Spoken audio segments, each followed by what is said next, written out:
anggap aneh. Gaji selama puluhan tahun bekerja harus dikembalikan. Itu kan lucu sekali. Berdasarkan apa? Pekerja kan menerima gaji itu hak. Direktur menerima gaji itu hak. Sekarang kita ikuti hukum mana bahwa selama puluhan tahun yang lalu, setelah saya menyelesaikan semuanya, tiba-tiba dikatakan, oh ini kurang bekerja dan harus dibayar dengan segala dendanya. Itu kan lucu. Jadi kita cukup membangkrutkan orang dengan mengatakan kamu kurang bekerja. Selesai.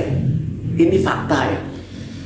Lalu kita lihat lagi bagaimana dengan perbuatan yang dikatakan sebagai perbuatan melawan hukum. Itu pun aneh-aneh.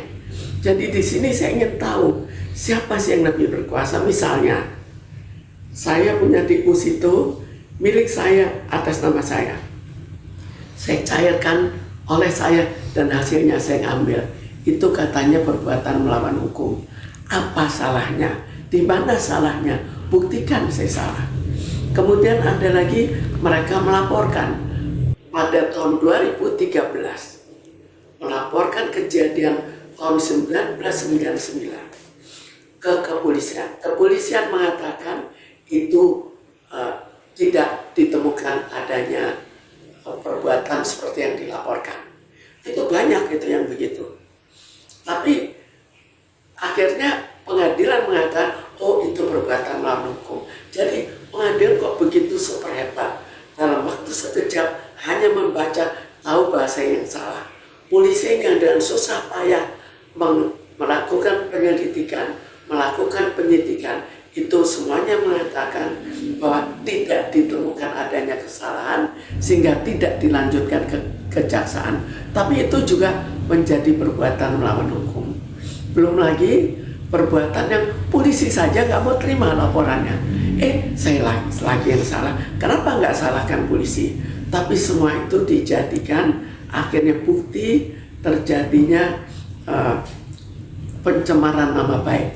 Sekarang pencemaran nama baik di masyarakat, di pelanggan, di bank. Sekarang saya tanya, pada tahun 2013, mana masyarakat kok seluruh masyarakat atau sebagian besar masyarakat tahu adanya kejadian-kejadian. Itu kejadian mereka tiba-tiba laporkan ke polisi kok.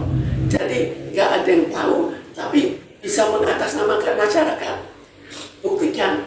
Buktikan lagi adanya kerugian. Jadi semua itu tanpa bukti, akhirnya kenakan denda lagi 100 miliar. Jadi memang semuanya terlalu mengada-ada. Akhirnya diputuskan tahun 2016 sudah MA nih. Jadi MA mengatakan ya saya salah 140 miliar itu putusan MA. Sekarang setelah itu tetap dari pengadilan memang sudah ragu-ragu tidak mengeksekusi.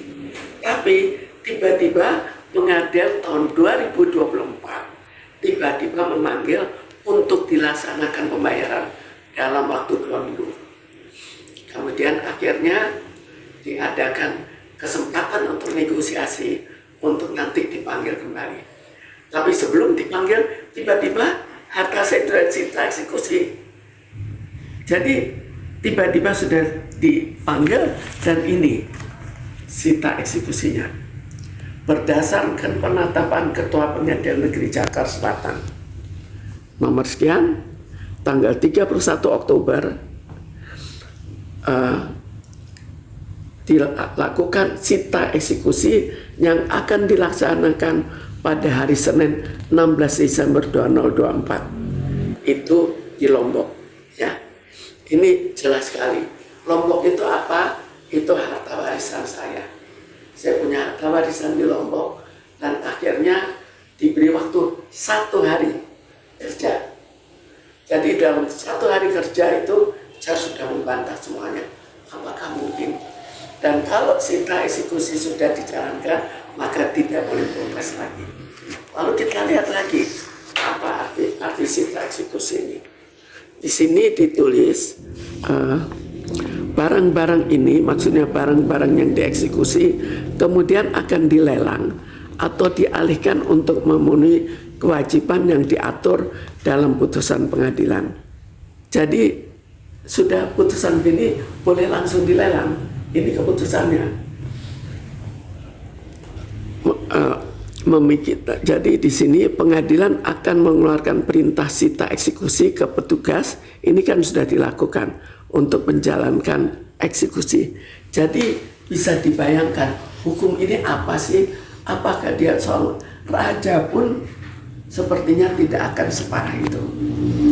Raja masih berpikir, loh raja sampai separah itu pasti akan berontak masyarakatnya. Ini kan sudah betul-betul keterlaluan, tapi ini fakta yang terjadi. Jadi fakta adanya eksekusi dan sita. Kalau sita jaminan, sita untuk dipakai sebagai jaminan, barangnya dipakai sebagai jaminan. Kalau sita eksekusi, sita untuk dilelang. Ini menurut keterangan ini. Ayo. Ya, saya melakukan PK, tapi artinya apa PK? Begitu saya sudah memproses PK, cepat-cepat mereka lakukan ini.